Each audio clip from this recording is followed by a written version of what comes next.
Se você ainda tem alguma dúvida do poder da sua mente, fica comigo até no final desse vídeo, porque os casos que você vai ver hoje vão te mostrar que isso é muito mais real e profundo do que você imagina. A combinação de uma mente focada com fé inabalável e emoções elevadas resulta naquilo que nós chamamos de milagres, que nada mais são do que eventos para os quais a nossa mente linear não consegue encontrar uma explicação racional. Então, são coisas que desafiam o senso comum, desafiam a ciência e principalmente desafiam o paradigma vigente na sociedade. Então, no vídeo de hoje, nós vamos ver 5 casos reais de manifestações surpreendentes que provam que milagres acontecem.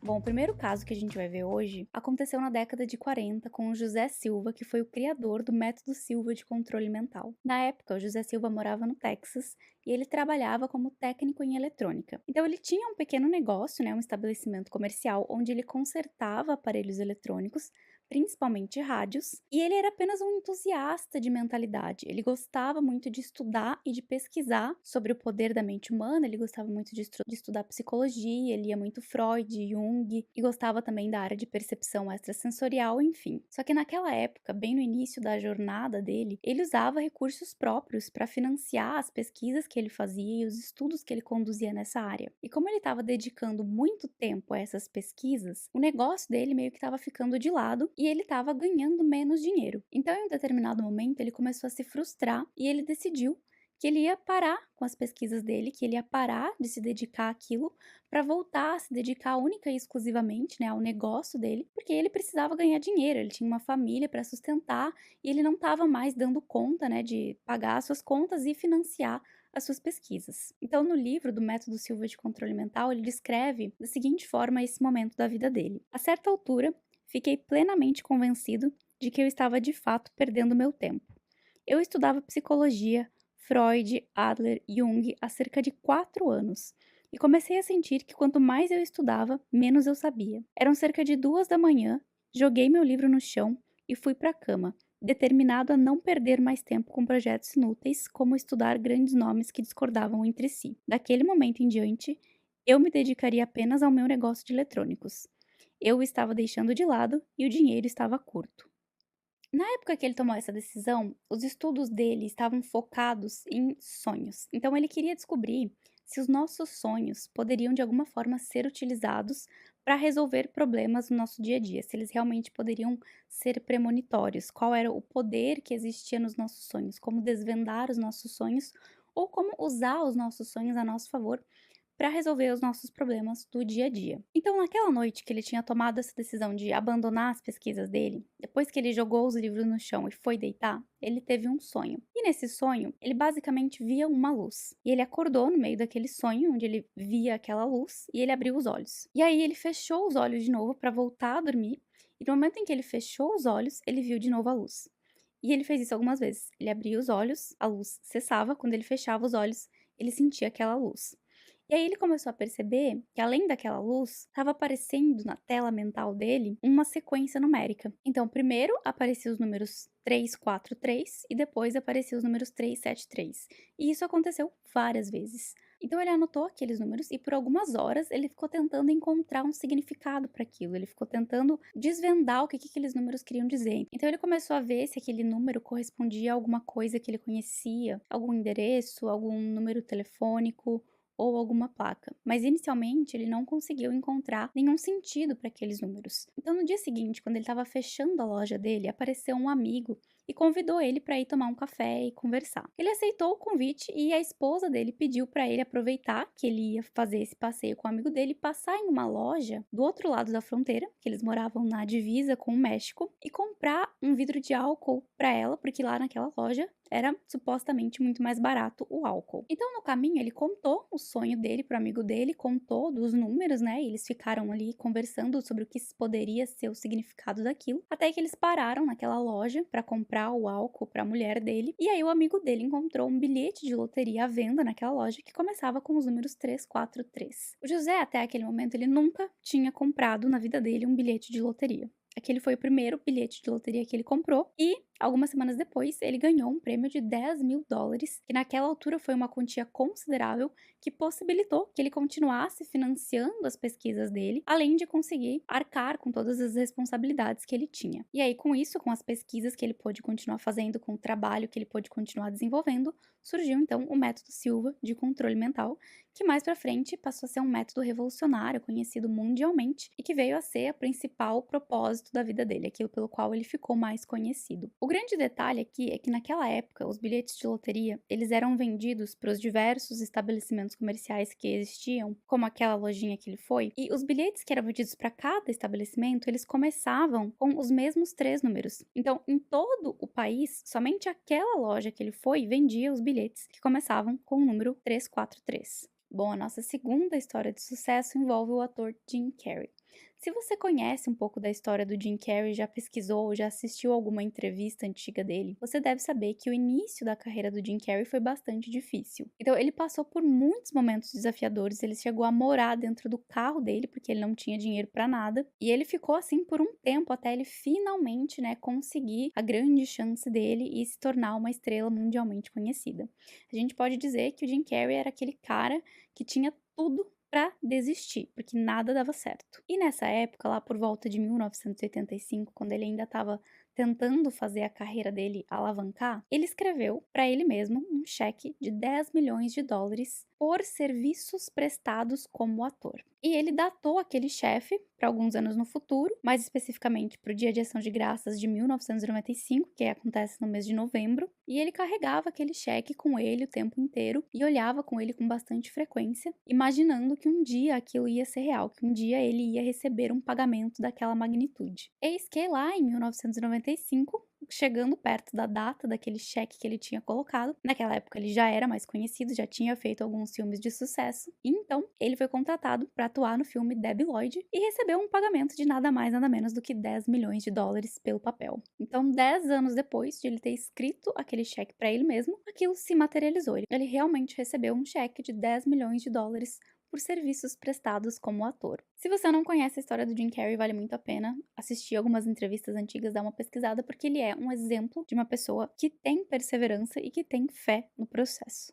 O próximo caso que nós vamos ver é o da Sandy Gallagher, que foi sócia do Bob Proctor, aquele cara que participou no livro e no documentário O Segredo. Então, eles desenvolveram juntos, um instituto onde eles ensinam diversas técnicas para as pessoas utilizarem o poder da mente para transformarem as suas vidas. Mas, enfim, existe uma história que ela conta de uma época anterior, onde ela já conhecia os ensinamentos, ela já era uma seguidora daquela filosofia de vida, daqueles princípios, já acreditava muito naquilo. E ela estava há muito tempo procurando uma casa para ela morar. Só que até então ela não tinha encontrado nenhuma casa que ela realmente tinha gostado, uma casa que fazia sentido. Ela tinha visto muitas coisas, mas ela não gostava de nenhuma. E provavelmente isso acontecia porque ela procurava dentro de uma faixa de preço que ela considerava possível para ela. Então, ali dentro da lógica dela, do orçamento que ela fazia, ela estava disposta a gastar ali até uma quantidade X para adquirir esse imóvel, e provavelmente ela só procurava dentro daquela faixa de preço. E aí, um dos ensinamentos que o Bob Proctor passa para os alunos dele é que quando você quer alguma coisa, você não deve olhar preço, Se você está treinando a sua mente para abundância, você não olha preço. Então ela começou a colocar isso em prática na vida dela e aí voltou a procurar por casas que ela queria na região onde ela gostaria, até que ela encontrou a casa perfeita. Ela gostou de absolutamente tudo na casa. Ela disse que parecia que a casa tinha sido feita especialmente para ela. Ela nunca gostou tanto e nunca se identificou tanto com uma casa. Até que ela foi lá ver o preço da casa e ela viu que estava muito além, mas muito além daquele orçamento que ela considerava viável para comprar uma casa, além da quantia que ela estava disposta a pagar por uma casa. E aí ela conversava com o Bob Proctor e falou para ele que ela tinha gostado muito da casa, mas que ela não ia comprar, não ia nem fazer uma oferta porque estava muito além daquilo que ela estava disposta a pagar. E aí ele falou para ela que se ela acreditava realmente naquilo que eles pregavam, naquilo que eles ensinavam, ela deveria acreditar que ela podia ter a casa que ela quisesse. Aí ele incentivou ela a ir fazer uma outra visita na casa e a entrar em cada um dos cômodos da casa e se imaginar como se a casa já fosse dela. como se ela já morasse ali. Então, imaginar o que que ela faria em cada um dos cômodos. Como seria receber amigos e receber famílias lá, explorar a casa, usar o banheiro, acender a lareira, deitar na cama, assistir TV, enfim. Ela foi lá e fez tudo que ela podia fazer para conseguir se aproximar energeticamente, né, da frequência de já ser uma pessoa que mora naquela casa. Mas aí, mesmo depois de ela já ter feito tudo isso, mesmo depois de ela ter adorado a casa e a ideia de se mudar para aquela casa, ela ainda tinha receio de comprar aquela casa, porque era um passo financeiro que não era muito cauteloso. Ela considerava irresponsável e imprudente comprometer aquela quantidade de dinheiro para comprar uma casa. O Bob Proctor insiste que ela deveria comprar aquela casa e dá um outro exercício para ela. Ele diz para ela fazer cartões de Natal, convidando a família dela para a ceia de Natal, mas para colocar nesses convites o endereço daquela casa que ela estava querendo comprar, como se a casa já fosse dela e como se a ceia de Natal fosse acontecer lá naquele endereço. Ela fez isso, criou cartões muito bonitos de convite de Natal, enviou para todos os familiares dela. Eles receberam, todos confirmaram presença, né? Inclusive alguns começaram a especular e perguntar sobre a nova casa, e ela desconversava porque ela ainda não tinha certeza de que ela ia fazer aquela compra. Só que depois que ela mandou aqueles convites, ela disse que uma coisa mudou dentro dela. A atitude interna dela mudou porque ela tinha feito um compromisso. Então ela se comprometeu de comprar aquela casa e dar um jantar para a família dela na casa nova dela. E agora ela tinha que dar um jeito de comprar aquela casa. E aí ela começou a se movimentar para realmente fechar o negócio. Então ela foi até os agentes imobiliários, ela começou a fazer negociações, começou a ver como que ela ia levantar o dinheiro. E aí ela conseguiu uma condição especial, né, na negociação. Ela ia conseguir fazer alguns pagamentos, digamos assim, parcelados anuais. Só que ela ainda ia ter que levantar o dinheiro da entrada, que ela não tinha todo ele disponível para retirada. E durante esse tempo, né, que ela começou a levantar o dinheiro para dar pagamento de entrada, ela disse que ela ficava fazendo o tour virtual pela casa e olhando fotos da propriedade e se imaginando como seria morar lá. E toda vez que a mente racional dela vinha até ela dizendo que ela não deveria fazer aquilo, né, que o medo começava a tomar conta, e ela começava a pensar que era imprudente, que ela não ia dar conta de fazer aqueles pagamentos, que ela não ia conseguir atrair o dinheiro. Ela disse que ela simplesmente trocava a frequência. Ela parava de pensar naquilo sempre que ela se pegava, tendo aqueles pensamentos de medo, e voltava a olhar fotos da casa e voltava a fazer o tour virtual na casa e a se imaginar morando lá. Então, toda vez que a mente vinha com dúvidas, ela voltava para as visualizações dela. No fim das contas, ela conseguiu levantar o dinheiro que ela precisava para dar entrada na casa, e os pagamentos seguintes, né, sempre que ela precisou ter o dinheiro para fazer aquele pagamento que ela precisava fazer no final do ano, ela tinha o dinheiro e deu tudo certo e ela comprou a casa e foi muito feliz lá. Bom, agora a quarta história, que é para mim uma das mais miraculosas e impactantes, é a história do acidente do Dr. Joe Dispenza. Se até agora você ainda tem alguma dúvida, depois que você ouvir esse caso aqui, a sua mente vai mudar em definitivo. Em 1986, o Dr. Joe Dispenza, que trabalhava como quiropraxista, estava participando de um triatlo e durante a prova de ciclismo, ele foi atropelado. E esse acidente resultou em diversas fraturas vertebrais, além de resíduos de ossos fraturados na medula espinhal.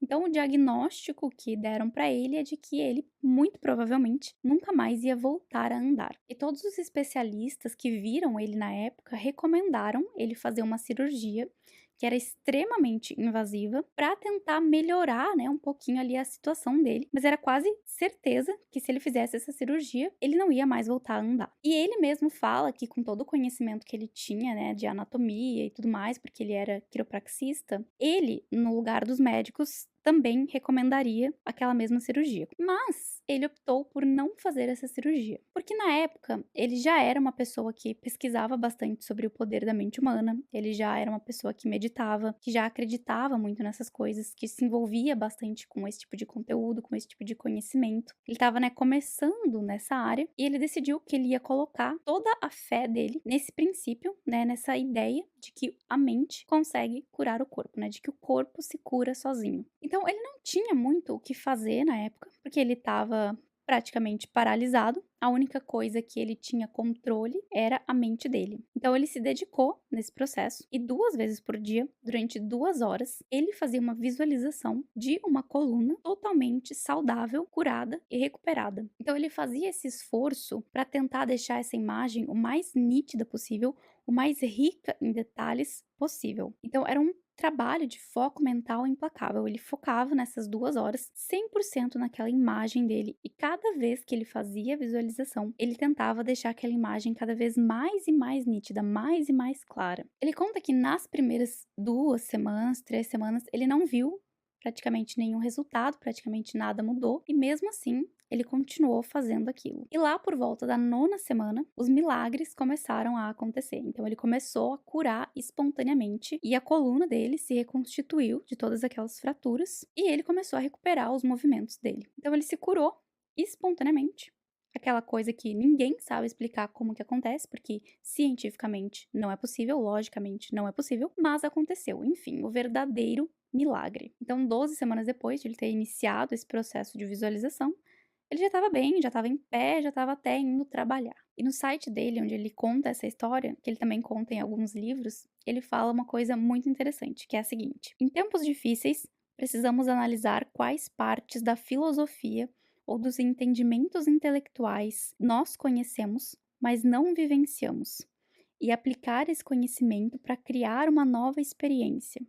Por exemplo, na minha situação, eu já entendia intelectualmente que o corpo se cura sozinho, mas eu tive que aplicar cada pedaço da filosofia que eu conhecia para levá-la ao próximo nível e além, a fim de criar uma verdadeira experiência de cura.